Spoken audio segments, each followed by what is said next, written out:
Salut YouTube, on se retrouve aujourd'hui pour une nouvelle vidéo qui va être le book haul de mes achats du mois de mars. Et je trouve que comparativement à d'autres mois, j'ai été plutôt raisonnable. Voilà, alors il y a pas mal de graphiques, mais bon, voilà, il y a quelques achats d'occasion, très peu, j'ai pas fait de commande chez Gilbert, tout ça, je suis assez fière de moi, on va dire. Mais sinon, voilà, il y a pas mal de titres, mais c'est vrai que par rapport à d'habitude, je trouve que j'ai été plutôt sage. Vous me direz en commentaire ce que vous en pensez. Comme d'hab, on va démarrer par les titres graphiques. Alors tout d'abord, deux titres sur lesquels je ne vais pas m'appesantir parce que c'est mon mari qui me les a offerts. Je lui avais interdit de me les acheter, je ne voulais pas qu'il... on va dire qu'il enrichisse les spéculateurs, mais bon voilà, il m'a trouvé les tomes 99 et 100 version collector de One Piece, je les ai déjà lus, donc c'est pour ça que je les ai laissés sous blister, ceux-ci. Je sais pas si je les ouvrirai, mais en tout cas voilà, je les ai, je sais qu'il cherche toujours le 98, je lui ai dit de ne pas se ruiner et qu'à la base je n'en voulais pas, mais bon, il n'écoute rien, donc voilà, il me les a achetés, je suis malgré tout très contente de les avoir, je ne vais pas mentir. Ensuite, il y a pas mal de suites de séries ce mois-ci, notamment en manga. Je me suis acheté le tome 7 de Eden de Hiroki Endo. C'est publié chez Panini. Ici, on est dans un manga de science-fiction avec un virus qui se répand et des jeunes individus qui essaient de survivre sur une île. Je me suis également pris le tome 5 de Beck de Harold Sakiuchi, publié chez Delcourt Tonkam. Ici, on y suit un jeune garçon qui s'appelle Yukio. Et voilà, dans son cheminement dans la musique, tout tourne autour de la création d'un groupe, principalement un groupe de musique rock. Et dans ce tome-ci, on avait un Mediator voilà, qui était offert, tout comme dans le tome 1 d'ailleurs. Je crois que ça reviendra de manière régulière tout au long de la série. Il est encore sous blister parce que voilà, je ne l'ai pas lu, puis comme ça m'évite de me demander où je vais mettre ce Mediator. Ça, c'est le genre de truc, c'est sûr qu'au bout de quelques mois, je le perds. Une fin de série avec un tome 3, le tome 3 du livre des sorcières de Ebishi Maki, publié chez Glénat. On a une couverture en soft touch un petit peu, elle est vraiment super agréable. Donc c'est une trilogie qui va tourner autour de l'Inquisition, je crois. Alors je ne veux pas lire la quatrième parce que je ne veux pas me spoiler. Je crois qu'on va être sur un médecin et en lien avec l'Inquisition, la chasse aux sorcières. Bref, c'était un titre qui m'intriguait pas mal. J'aime beaucoup la couve, vraiment. C'est pas forcément mon style graphique habituel, mais ouais, j'aime beaucoup. Et du coup, voilà, j'ai les 3 tomes. Je pourrais du coup la lire quand j'en aurai envie. Suite de série toujours, le tome 2 de Shiga Hime de Sato Hirohisa, c'est publié chez Mangetsu. Alors on a toujours une couverture absolument magnifique, alors là vous ne le voyez pas forcément, si un tout petit peu. En fait le rouge, quand vous déplacez le rouge, il est vraiment complètement en surbrillance. C'est vraiment une couve vraiment magnifique. Ici on est sur une histoire de vampire, hein. On est clairement sur... Clairement sur une série pour public averti, elle sera complète en 4 ou 5 tomes. Je crois que c'est 5 tomes. Je la garde, je la lirai voilà, une fois qu'elle sera complétée. Ne serait-ce qu'en feuilletant, c'est vraiment pour public averti, c'est du vampire, je crois. Une autre série que je suis contente de poursuivre également, ça sera également complet en 4 ou 5 tomes, je dirais 5 tomes également. C'est Bloody Cruise de Yu Satomi, c'est publié chez Omake Manga. Ici c'est un huis clos à bord d'un bateau de croisière. Donc je pense qu'on est, alors vu le... Voilà, pareil, voilà, vous voyez mieux comme ça, il y a la demoiselle, il y a des petites dents. Je pense qu'on est aussi sur du vampire, peut-être du zombie, je sais pas trop. On n'a pas de résumé à l'arrière et moi j'aime bien quand on a juste ça. Akari et sa famille ont embarqué pour une croisière de luxe, mais ils ne vont clairement pas s'amuser. Alors là c'est également pour public averti, peut-être un petit peu moins que Shigaemi hein, au vu des dessins. Voilà, ça va le faire. Voilà. J'aime beaucoup les huis clos. En plus, sur un bateau, ça va être, je pense, plutôt cool. Un titre que j'avais présenté dans le Avo Wishlist sur la chaîne de Monsieur Cabric, je me suis pris le coffret, donc c'est une duologie de la série Children de Miyu Miura, c'est également chez Omake, donc j'ai encore laissé sous blister. Ici, on va suivre, si je me rappelle bien, un jeune homme qui arrive dans un village qui est un petit peu isolé dans la montagne, Et voilà, a priori, les enfants de ce village sont un petit peu spéciaux. Et à nouveau, derrière, on a juste les enfants bien élevés, nettoient tout bien derrière eux, même après une décapitation ou un dépeçage. Je sens que ça va me plaire. Alors, le tome 2 a l'air beaucoup, beaucoup plus gros que le tome 1. Je suis super contente. Voilà. Alors, franchement, si vous prenez le coffret, il n'est pas moins cher que si vous achetez les 2 tomes séparés. J'avoue que moi, c'est le côté pratique. J'ai tout en un. Voilà. Et dedans, il y a des cartes postales, je crois. Voilà.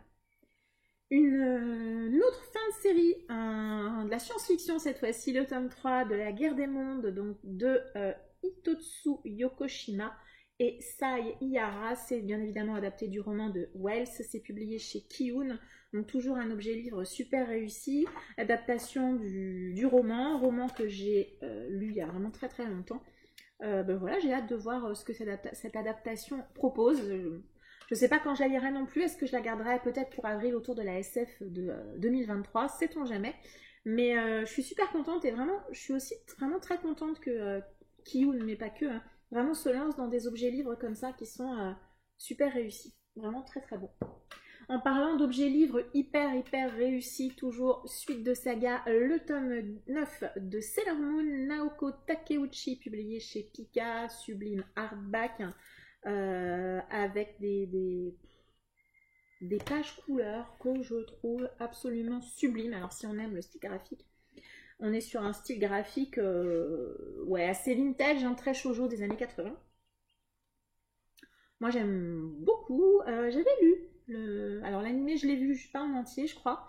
Et puis le manga je l'avais lu il y a vraiment super longtemps. Voilà. Cette coule elle a l'air un peu irisée par endroits. Voilà, très de toute façon l'objet livre il est vraiment superbe. Autre suite de saga, c'est le tome 9 de Full Metal Alchemist de Hiromu Arakawa, publié chez Kurokawa. Série de mon cœur, j'aime énormément cette série, du coup voilà. J'avoue que quand les tomes sortent, je me pose pas de questions, je les prends d'office. J'aime beaucoup le style graphique, j'aime beaucoup cette histoire où on va suivre Edouard et Alphonse Elric qui vont essayer enfin de sauver leur mère, enfin de ramener à la vie leur mère qui est décédée de maladie. Ils vont pour ça utiliser l'alchimie. Malheureusement, eh bien, ils sont enfants et ils sont très loin de maîtriser l'alchimie, sachant qu'en plus, avec l'alchimie, il y a le principe de l'équivalence. Et normalement, vous ne pouvez pas ramener les gens à la vie. Ils vont tenter quelque chose malgré tout, ça va pas très bien se passer. Édouard va perdre son bras et sa jambe et son frère Alphonse va se retrouver sans corps et son âme va être enfermée au sein d'une armure. Et puis toute l'histoire de Full Metal, c'est aussi la quête de ces 2 enfants devenus adolescents qui vont essayer de récupérer leur corps. C'est une super série, vraiment. Alors après, bien évidemment, hein, l'autrice part aussi sur d'autres thématiques super intéressantes. Il y a des personnages excellents dans cette série. Moi, j'ai vu les 2 animés et les 2 films d'animation, pas la version avec des vrais acteurs qui m'intéressent pas plus que ça. Je n'ai jamais lu le manga, c'est donc une très belle occasion pour moi de me procurer ce titre. Ensuite, on va passer à 3 titres que je me suis trouvé d'occasion sur Vinted. Ce sont des bandes dessinées cette fois-ci, des bandes dessinées que peut-être vous connaissez, moi je les ai vues beaucoup passer, voilà, des titres qui m'intéressaient et que j'ai eu la chance de trouver en occasion. J'avais une cagnotte, donc j'en ai profité. Je me suis tout d'abord pris Ne m'oublie pas de Alix Garin, c'est publié au Lombard. Voilà, alors, si vous pouvez le deviner peut-être hein, au niveau de la couverture, on va être sur la maladie d'Alzheimer. Voilà, je pense qu'on est sur une thématique assez... J'aime beaucoup les couleurs qui sont extrêmement douces. Voilà, j'espère que ça va me plaire. Je pense que ça va être impactant. Maladie d'Alzheimer, hein, ça reste... maladie assez horrible, alors comme beaucoup d'autres forcément, hein, mais voilà, je suis hyper contente de l'avoir trouvé. Et le vendeur chez qui j'ai acheté ce titre avait également un autre titre que je ziote depuis longtemps, que j'ai mis en wishlist ou en favori sur Vinted, vraiment à de nombreuses reprises. À chaque fois je me suis fait shipper, on va dire, c'est celui-ci, c'est Malgré tout de Jordi Lafèvre, publié chez Dargaud. Enfin, ici c'est une histoire d'amour à rebours, je crois, c'est-à-dire que si je me rappelle bien, voilà, on démarre quand les personnages sont âgés et on va remonter le temps de leur histoire, voilà, jusqu'à leur rencontre, je suppose.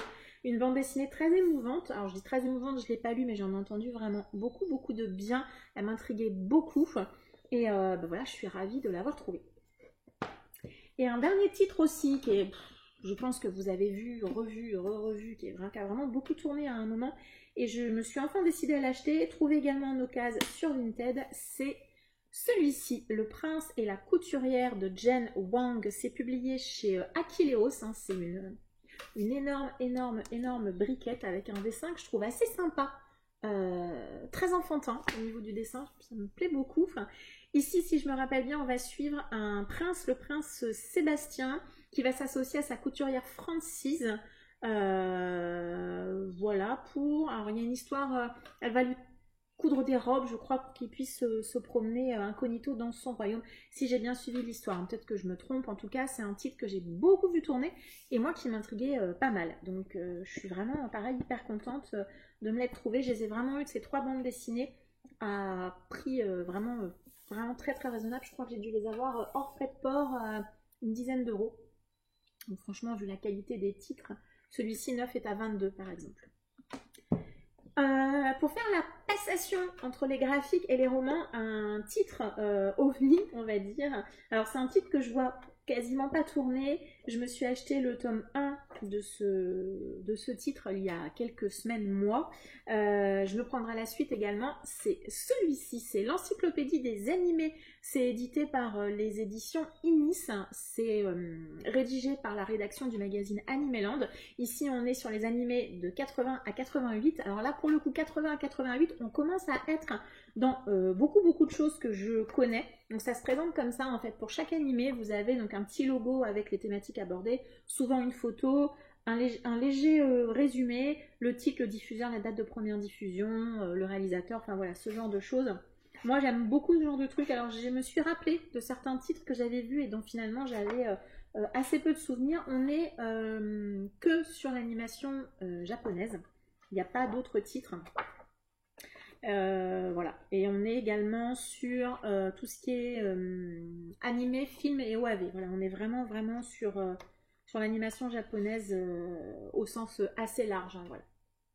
Voilà, je suis hyper contente moi de me procurer cette encyclopédie, beaucoup d'illustrations, je l'ai déjà feuilleté hein, de nombreuses reprises. Voilà, c'est vrai que c'est pas le genre de titre qu'on lit vraiment en tant que tel, plutôt on le picore et on le feuillette. Mais moi j'adore, ça me rappelle beaucoup de souvenirs et je pense que le volume d'après qui va être sur 80-90, alors là pour le coup ça va être aussi jackpot parce que j'avais 10 ans en 87, hein.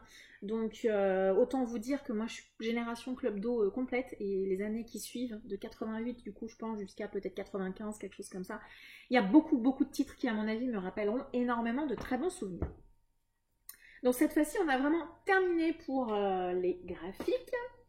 Ensuite, je vais vous présenter, comme je fais d'habitude, hein, les titres que j'achète en kiosque. Il n'y en a pas beaucoup ce mois-ci.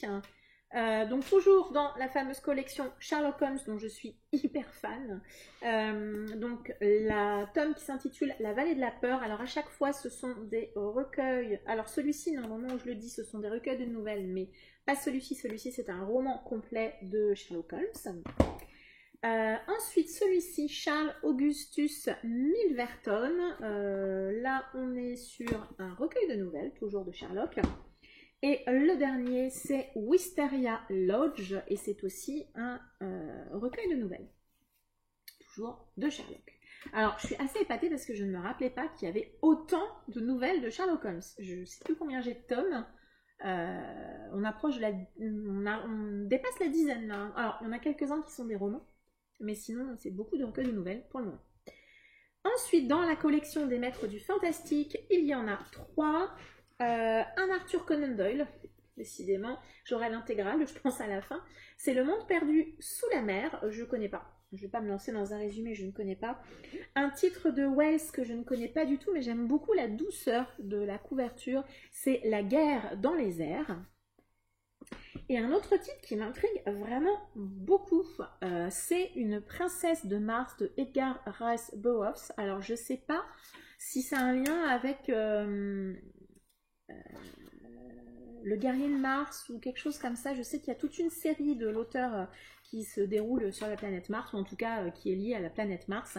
Ça m'intrigue beaucoup. Les couves sont très romantiques. Voilà, je sais pas ce que vous en pensez sur celle-ci, mais voilà. c'est tout pour mes kiosques. Ce mois-ci, j'ai passé une commande France Loisirs. Enfin, je l'avais passée fin février, je crois. J'ai mis un petit peu de temps à aller la récupérer. Donc, je me suis pris sur le... Alors, pas le tout dernier catalogue, celui d'avant. 2 titres. J'ai complété ma collection de La Roue du Temps avec le tome 8, Le Chemin des Dagues de Robert Jordan. On est sur beaucoup plus petit que les autres. Hein, vraiment, on n'est que sur 780 pages. Beaucoup plus petit. Mais c'est vrai que par rapport aux autres, il paraît minuscule. Et un autre titre, alors je craque complètement sur leurs intégrales. Hein, je suis tellement faible. Je me suis pris l'intégrale des brumes de Cendre Lune de Georgia Caldera. Alors c'est amusant parce que je parlais de Full Metal Alchemist tout à l'heure avec Edouard qui avait un bras et une jambe en moins, et là on est sur un personnage qui a une jambe pardon, et un bras métallique, légèrement comme Edouard quand même. Alors je sais pas si l'autrice s'est inspirée entre guillemets, hein, je suis pas sûre qu'il y ait grand rapport entre les deux histoires, mais en tout cas à garder ce détail. Ou si c'est complètement le hasard, ce qui est possible, mais du coup ça m'intrigue. J'ai entendu quand même beaucoup de bien de cette série, alors même si apparemment il y a une romance qui prend un peu de place par moment, mais voilà, et je n'ai jamais lu Georgia Caldera, donc déjà les intégrales elles sont à 19,99, 19,90 pour 3 tomes, hein, ce qui est quand même pas cher. Les couves sont hyper jolies, alors couverture... Didier Graffet, suis-je bête? Alors Didier Graffet, si vous ne savez pas, c'est celui qui fait ça, hein, voilà, entre autres choses. Donc c'est un monsieur qui a énormément de talent. J'aime beaucoup ce qu'il propose, et effectivement maintenant je sais que c'est lui, on reconnaît tout à fait son style très métallique en fait, je trouve. Je m'égare, je commence à raconter n'importe quoi. Bref, j'aime beaucoup ses intégrales, je n'en ai pas lu une seule, c'est un détail. Un détail. On va ensuite passer, terminer. Déjà, c'est pas tout à fait fini quand même, entre mes achats grand format, mes achats poche. J'ai fait une pile de grand format, une pile de poche, et puis je vous dirai au fur et à mesure s'il y en a certains que j'ai eu en occasion. Comme je vous disais, il n'y a pas eu de gros craquage chez Gibert, ou je ne suis pas allée du tout chez Emmaüs ni en recyclerie, donc vous pouvez me féliciter en commentaire, n'hésitez pas. J'ai été de ce point de vue là assez sage. Mon achat mouton du mois, le tome 4 de The Bonne Season de De Saxus, publié chez De Saxus de Samantha Shannon. Voilà, je prends les hardbacks, donc je les prends au fur et à mesure parce que je sais pas si on les trouvera encore après. Est-ce que j'ai lu le tome 1? Dois-je répondre à cette question? Non, je n'ai pas lu le tome 1, bien évidemment. Un titre qu'on a vu, alors beaucoup tourné, j'ai entendu énormément d'avis dithyrambiques sur ce titre. Je l'avais repéré déjà hein, quand la maison d'édition l'avait annoncé l'année dernière, je crois. Ils ont fait une grosse annonce avec plein de séries. Cette série m'intéressait beaucoup, notamment parce que Rémi de l'Encre de la Magie parle beaucoup de ce style de fantasy-là. Une fantasy à poudre, on va dire. Hein. Et bien ça tombe bien parce que cette série c'est la trilogie des Poudres Mages. Donc c'est le tome 1, La Promesse du Sang de Brian McClellan. C'est publié chez Léa. Moi j'aime beaucoup le travail qu'il propose au niveau des dos. En plus c'est quand même une des rares maisons d'édition qui s'engage voilà, sur la sortie des suites et fins des séries, ce qui est quand même pas courant. C'est un tome 1, on est au niveau de l'intérieur un peu quand même sur de la qualité du Brajlon, des romans qui sont assez grands. Alors j'ai pas de... Par exemple, si on prend on est à peu près sur la même taille hein, que les romans Maîtres du Fantastique, donc des romans qui sont finalement assez grands. Alors honnêtement, je n'ai aucune idée de quand je le lirai. Alors vous allez me dire, c'est un peu ridicule de l'avoir acheté. Oui et non, puisque Léa est malgré tout une petite maison d'édition, et c'est vrai que je trouve ça important. Voilà, sur les maisons. Alors vous me direz De Saxus, t'as acheté un De Saxus, c'est pas vraiment une... Ça reste quand même, je pense, hein, une maison d'édition relativement raisonnable, on va dire, en termes de taille, de dimensionnement. C'est un hardback, donc j'aime bien les prendre quand ils sortent.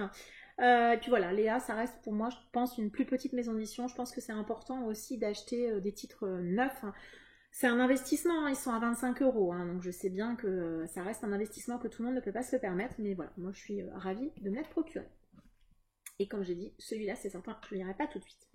Un titre que j'avais vu beaucoup passer en wishlist, un titre d'intérêt on va dire, mais finalement j'ai pas vu tant d'avis, voire même très peu d'avis après. Je l'ai trouvé sur Vinted, et oui, c'est The Corpse Queen de Ivor M. Herman, c'est publié chez Phibbs. On est ici sur un thriller, et c'est vrai que je l'ai vraiment très joli. Je pense qu'on est sur un thriller young adulte, un thriller un peu creepy, voilà, je sais pas trop... C'est très très aéré à l'intérieur. Je l'ai pris parce que j'ai vu qu'en VO, il avait eu beaucoup de très bons retours. Je l'ai vu peu ou pas de critiques en français, mais voilà, du coup je suis hyper contente de l'avoir trouvé sur Vinted assez peu de temps après sa sortie finalement. Un autre titre que j'ai trouvé également sur Vinted, je suis ravie, vraiment vraiment ravie. Alors là pour le coup on est sur de la briquette, hein. C'est celui-ci, c'est le Sous le vent de la liberté de Christian Léourier, c'est publié chez Argile. Alors déjà Argile, j'aime bien leur charte graphique, elle a un côté un peu, comment dire, un côté un peu, pas mécanique, mais un côté un peu graphique. Voilà, c'était ça le mot que je cherchais. Un côté un peu graphique, avec des formes comme ça qui se noient les uns dans les autres. Bref, j'aime assez. Ici, on est sur une intégrale. Il me semble qu'à la base, c'était 2 tomes. Alors, Argile, ils optimisent le papier. Hein. Ils n'ont pas tort en même temps, mais ça prend du temps à lire les titres de chez Argile malgré tout. Christian Léourier, c'est un auteur que j'ai envie de découvrir. Je ne l'ai pas encore lu. Il est peut-être plus connu pour d'autres séries de fantasy.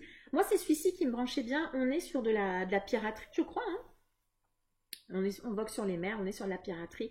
On va suivre un jeune homme, Jean de Kervadec, qui est jeté dans le tourbillon du monde lorsqu'il perd la possession du manoir familial. Voilà, je pense qu'on va être sur la mer, les bateaux, la piraterie, roman d'aventure, je pense. Et voilà, et celui-là aussi, trouvé sur Vinted. Un autre titre que j'ai trouvé, celui-là, je crois que je l'ai trouvé sur Rakuten. Et celui-là, je le voulais parce que j'ai l'autre de l'autrice, alors je ne l'ai pas ici. Dans la même collection, et voilà, mon côté psychorigide de la collection fait que il était aussi dans ma wishlist, je crois. C'est Les Dépossédés d'Ursula Le Guin, publié chez Robert Laffont dans leur collection Ailleurs et Demain. Je crois que c'est une retraduction, c'est de la science-fiction. Voilà, je ne vais pas regarder le résumé. Alors pareil, hein, j'aime beaucoup cette édition, mais alors c'est pareil, on est sur du écrit tout petit. Ursula Le Guin, j'avais lu Terre-Mère il y a longtemps, que j'avais beaucoup apprécié. Je me sens que j'ai lu quelques nouvelles, peut-être de l'autrice également. C'est un style ça se lit tout seul. Franchement, les titres que j'avais lus d'elle, ça se lisait tout seul. Alors par contre, Terre-Mère, c'est un titre assez lent, vraiment. Et de mémoire, il fallait quand même se plonger dans la lecture et puis se laisser porter par l'histoire. Mais voilà, c'est vraiment une autrice que j'ai envie de découvrir. Et celui-ci, je l'ai également trouvé sur Rakuten. Alors neuf, il était à 23,90 €, je l'ai payé 8 € hors frais de port. Donc vraiment, je suis très contente de ma trouvaille. Ah ben tiens, j'aurais dû le mettre au-dessus. Une réception Ulule. Et bah tant qu'on décidément, il y a une thématique mer et bateau hein, sur ce book haul. Et c'était pas prévu. Donc c'est une contrepartie Ulule. C'est Ainsi brûlent les voiles de Marie-Laure Junier chez Éclat de Destinée. Alors je sais pas si c'est sa maison d'édition ou ou de l'auto-édition. Voilà. Alors là, on est sur voilà, une qualité, c'est superbe. J'aime beaucoup la police et le papier choisi. Pour chaque chapitre, on a une illustration différente. C'est un très très bel objet en hardback. Et voilà, ici, on est, voilà, comme je l'ai dit, il n'y a pas de surprise, on est sur à nouveau de la piraterie et de l'aventure, fantasy également. Je sais à nouveau pas quand je lirai, j'étais ravie de participer à cette campagne et l'objet livre il est vraiment super réussi. Alors par contre je sais pas si vous pouvez le trouver encore en hardback, mais je sais qu'il est trouvable en brochet sans problème. Si vous aimez les histoires de piraterie à mon avis, ça va le faire. Un titre que je me suis acheté, alors celui-ci c'était neuf hein, dans mon Leclerc culturel parce que je ne l'avais jamais vu jusqu'à présent, il est sorti je crois en février. C'est Fables et légendes japonaises, créatures fantastiques de Ippei Otsuka, publié chez Inis. Il y a déjà un tome 1 que j'ai, est-ce que je l'ai lu? Non. Pourquoi faire lire les livres que l'on a? J'ai un tome 1 également qui reprend la même chose, comme son nom l'indique, ce sont simplement bah voilà, à chaque fois des légendes qui tournent autour du Japon. Alors là on est peut-être plutôt sur des créatures imaginaires, mais voilà, à chaque fois on a une histoire, on a une illustration, et il me semble, alors c'était ce qu'il y avait dans le tome 1, on a une explication en fait de la légende. Est-ce qu'ils l'ont remis? Voilà, c'est ça, pareil. Là c'est la même chose, on a à nouveau une petite explication autour de la légende. Des petits livres vraiment sympas, et voilà, très contente de l'avoir trouvé. Alors, je crois que celui-ci aussi, je l'ai trouvé en occasion sur Vinted, un one-shot de fantasy, s'il ne pouvait pas se refuser. C'est La Loi du Sanctuaire de Elodie Bouchet chez Gulfstream dans leur collection électrogène. Celui-ci, il était dans ma wishlist, j'ai attendu d'avoir quelques retours et j'ai notamment vu Caroline de la chaîne Carolive qui, il me semble, l'avait beaucoup aimé, bien aimé en tout cas. C'est un one-shot de fantasy, c'est quand même pas si courant et c'est pour ça que je l'ai pris.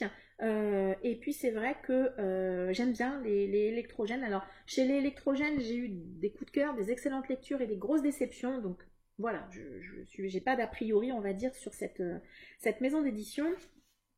Une jolie petite carte. Et puis voilà, j'ai eu l'occasion de le trouver sur Vinted. Donc eh bien je me le suis procuré. Toujours pareil, la cagnotte, tout ça. Bref, vous avez compris. Et mon dernier grand format neuf, c'est à nouveau l'achat mouton. Parce que je cautionne pas forcément. Alors vous allez me dire tu cautionnes pas mais tu l'as acheté quand même. Donc oui, bah oui, mais que voulez-vous, je peux pas résister. C'est le tome 1 du tome 5 de Red Rising qui s'intitule Dark Age de Pierce Brown, publié chez Hachette. On est ici sur donc le deuxième tome de la deuxième trilogie, le tome 5. Vous pouvez tout à fait lire les 3 premiers tomes et vous arrêter. Les 3 tomes suivants sont sur on va suivre un autre personnage mais dans une autre histoire. Je n'ai pas lu la 4e, je ne la lirai pas, j'attends, je les achète, mais je ne sais pas quand je les lirai puisque j'attends de savoir, parce que l'auteur je crois qu'il n'a pas encore sorti le tome 6, donc comment vous dire que je vais patienter tranquillement. Et puis en plus Hachette a excellente idée, hein, voilà, de découper les tomes en 2. Honnêtement moi je ne suis pas certaine que ça soit pour une raison de nombre de pages parce que voilà, c'est pas forcément écrit petit. Bon voilà, on est quand même sur 480 pages. Le tome 5, la deuxième partie du tome 5 sortira. Je sais pas si c'est, je crois que j'ai vu septembre ou fin août ou septembre, quelque chose comme ça. Donc je l'achèterai aussi, voilà, parce que je veux absolument avoir la suite de ce tome 5. Déjà, je n'y croyais pas quand je l'ai vu. Je suis tellement contente qu'il soit publié en français parce que je ne lis pas en VO.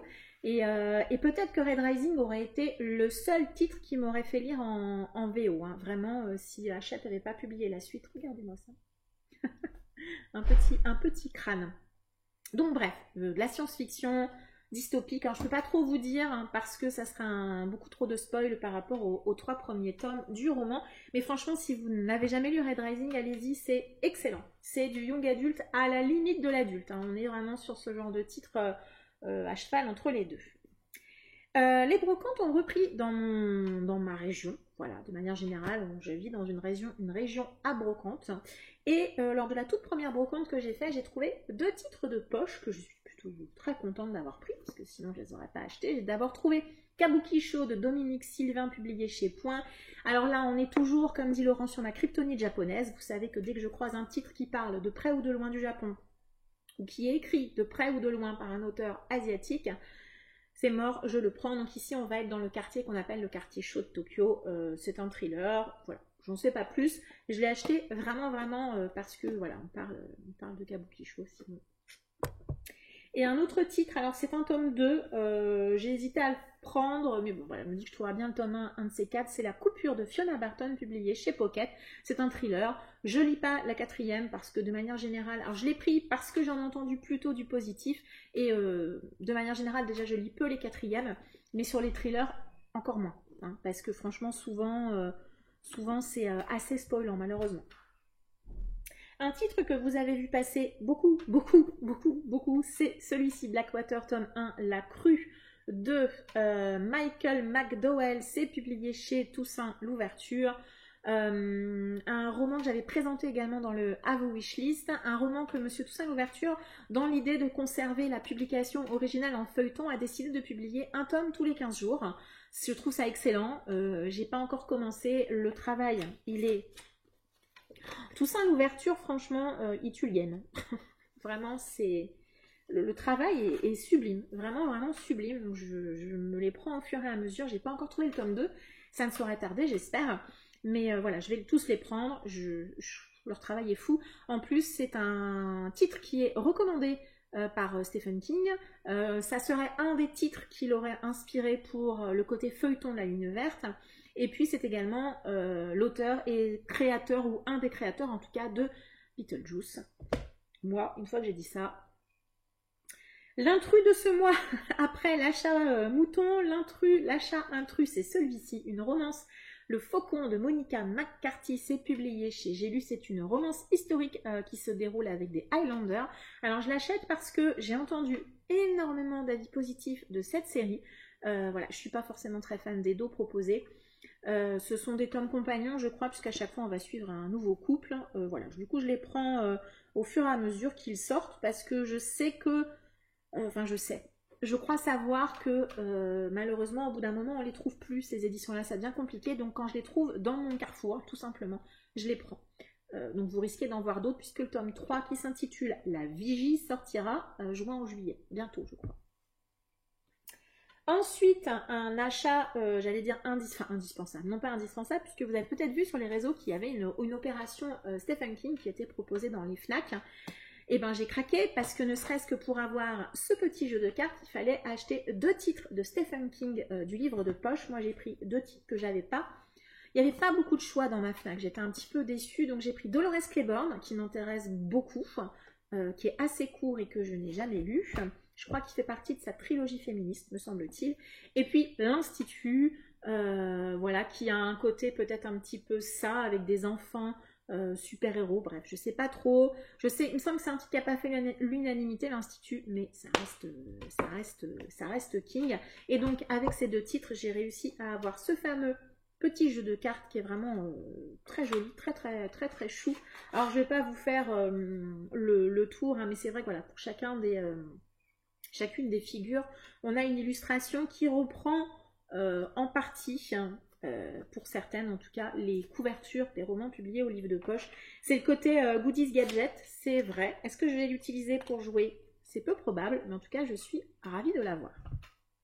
Et on va terminer par 3 titres de poche, voilà. Alors il y en a un que vous avez vu dans ma vidéo de coup de cœur SF, de titres que j'avais adoré, que je vous recommande. C'est la Stratégie Under de Orson Scott Card, dans cette sublime version de chez J'ai lu.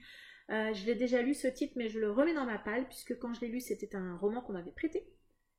Donc je ne l'avais pas à la maison, ça avait été un incroyable coup de cœur. J'ai adoré la Stratégie Under, j'avais un peu moins aimé le tome 2, mais celui-ci, franchement celui-ci, donc voilà, je l'ai acheté pour l'avoir à nouveau dans ma pile à lire, et puis pour pouvoir le relire, et cette fois-ci, pourquoi pas prolonger la série, qui doit être une série en 4 ou 5 tomes. C'est la série du Cyclander en 4 tomes, voilà, c'est écrit à l'intérieur, et puis je trouve ces couvertures vraiment très réussies. Et puis, les 2 derniers livres de poche que j'ai achetés, ce sont, on va dire, mes achats fangirl. Voilà, on va dire, ce sont 2 livres fangirl. Je me suis acheté les tomes 3 et les tomes 4 de la série Angélique, Marquise des Anges. Voilà, ce sont légèrement des briquettes. Est-ce que j'ai commencé à les lire? Non, mais ça serait une relecture. N'oubliez pas que j'avais dit cette année, je lis Angélique.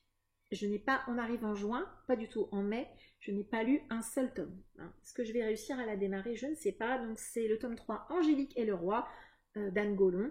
On est à Versailles avec le roi Louis XIV. Et Indomptable Angélique, toujours de Anne Gollon, publié chez Pocket. Quand je vous disais qu'il y a une thématique maritime, hein, puisque là on va être, si je me rappelle bien, dans toute la partie où elle est avec le Rescator, je crois. Et donc du coup on est sur les mers avec des pirates et tout ça. Le film j'aime beaucoup. Et puis le roman, je crois que il me semble que je l'ai déjà lu, celui-ci aussi. Je suis ravie en tout cas que Pocket les ressorte. Je suis pas forcément hyper fan des couves, mais je suis tellement contente de l'avoir réintégré à ma bibliothèque. Un vrai bonheur également. Voilà, ce book haul est maintenant terminé. Vous avez vu que par rapport à d'autres book hauls que j'ai pu avoir sur la chaîne, j'ai été relativement raisonnable. Tout est relatif, on va dire. En tout cas, je suis assez contente de tous mes achats. Pas mal d'achats d'occasion sur Vinted notamment. Bref, bien écoutez, n'hésitez pas à m'indiquer en commentaire s'il y a certains des titres dont j'ai parlé aujourd'hui que vous avez lus et que vous avez aimé ou éventuellement que vous avez détesté, on ne sait jamais. Je vous remercie de m'avoir suivi, je vous souhaite une très agréable journée et puis je vous dis à très bientôt. Ciao!